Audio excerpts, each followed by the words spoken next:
जिला स्वास्थ्य समिति पक्षर आंतर्जातिक निरापद गर्भपात दिवस जिला मुख्य चिकित्सालय सभागृह अनुष्ठित हो जाइछि। डाक्तर परेश चंद्र नंदी अध्यक्षतार अनुष्ठित यह सभार मुख्य अतिथि भाव डाक्तर अनूप कुमार घोष जोगदे तालीम प्राप्त चिकित्सकों द्वारा गर्भपात न कराइले संक्रमण होबार संभावना रही वक्तव्य कहते।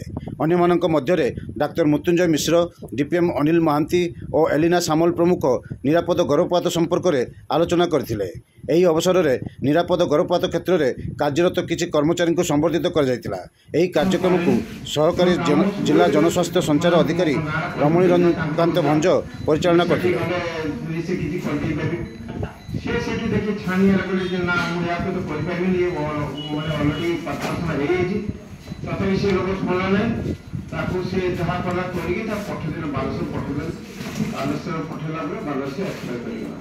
तो मो कहया था जदि आमर ए वर्ष का निहति आसनसोल आमर दरकार अछि जे कोनसे दुष्टकरण हो तले हम ताको कांगे ठीक भाबे करिया नै कांगे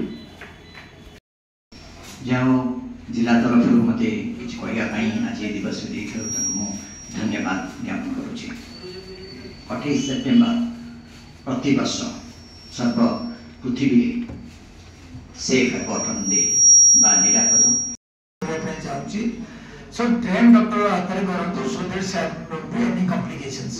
तेणु डिटेल्स ता विषय रे हम तो डॉक्टर बहुत हम संगे अछंती से कहिबे दर्जन जो उपस्थिति का सब आशा करनी हमारा एनएन स्टूडेंट्स अन्य जो मैंने आछंती समस्त को स्वागत करूची। आज जो इंटरनेशनल सेफ एबॉर्शन डे इस विषय डे का हमरो काहे जे सेफ एबॉर्शन डे हिसाब रे आज हम पालन करछी बिकॉज़ एबॉर्शन जोटा करा होची एंटी मेडिकल कन्वेंशन प्रेगनेंसी सितरे जदि हमें सेफ भी ताको न करिबा सितरे बहुत लोगों प्राण हानि होगा।